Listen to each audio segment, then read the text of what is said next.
नारी के गर्भ में संतान है, नारी के गर्भ में संतान। और एक बात और स्मरण रहे, नारी अगर गर्भस्थ बच्चा है और नारी को ऐसा लग रहा है कि ये जरूर कुछ परेशानी, कुछ कष्ट जीवन में आने वाला है, हो सकता है मेरे बच्चे को, शंका जो होती है उस समय पर भी स्वधा का स्मरण मूल हो जाता है। स्वधा का स्मरण मन होता है। हम तो कहेंगे कई लोगों ने भ्रम पैदा कर रखा है, कई लोगों ने भ्रम पैदा कर रखा है। कई महाराज लोग कह देते हैं कि जब गर्भ से नारी रहे तब शंकर भगवान को न छुए, शिवलिंग का स्पर्श ना करे, शंकर जी को छुए नहीं। ना जाने कौन से महाराज ने कह दिया, एक आध बार मिल जाए तो पकड़ के सीओ लिया। जिसने कहा, जब शिव महापुराण की कथा कर रही है, अकाल मृत्यु वो मरे जो काम करे चंडाल का, और काल उसका क्या बिगाड़े जो भक्त हो। महाकाल का जो शंकर का उपासक होता है, शंकर का स्पर्श करता है, शिवलिंग का मात्र स्मरण, केवल स्मरण, केवल स्पर्श करता है, तो कहा उसके कौटि पाप छिन्न हो जाता है।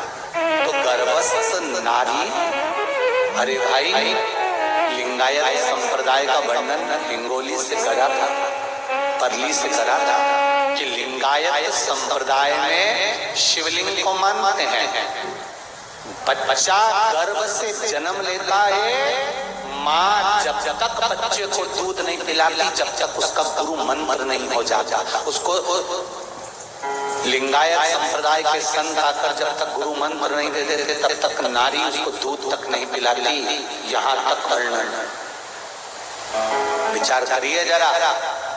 तो फिर कौन ने कह दिया कि शंकर भगवान के शिवलिंग को छूना नहीं चाहिए, गर्भवती नारी स्पर्श नहीं करना चाहिए? और कौन सी पुराण में लिखा है, कौन से शास्त्र में लिखा है?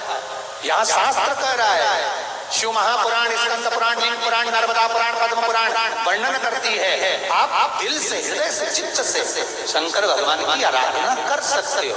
हाँ, नारी अगर गर्भस्थ बालक है और उसको चिंता है, बहुत टेंशन है, और उसके साथ शिव की आराधना कर रही है, तो बाबा के ऊपर एक बेलपत्र भी अगर वो चढ़ा रही है चावल के दाने के साथ, तो ये निश्चित है कि स्वधा उसके गर्भ की रक्षा करती है और बच्चा समाप्त नहीं हो सकता। ये निश्चित है। स्वधा साधना करी, और तब साधना कर स्वधा के सम्मुख में 3 बेटियां प्रकट हो गई हैं। वो 3 बेटी है महाराज, 3 बेटी प्रकट।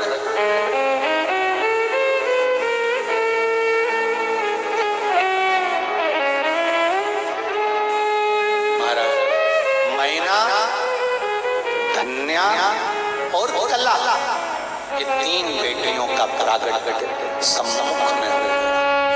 आप देखेंगे कल की कथा में कि मैना, धन्या, कला, इन तीनों के नाम से जिसको स्वप्न में सांप दिखते हो, मरे हुए व्यक्ति नजर आते हो, या घर में बार बार घात आ रही होती है, तो पितरों की 3 लड़कियां मैना, धन्या और कला, इन तीनों के नाम से पीपल के पत्ते की बंदरवाल कैसे बांधी जाती है, जिससे घर में सांप भी नहीं निकलते, स्वप्न में सांप नहीं दिखते, और घर में कोई गलत कार्य नहीं होता।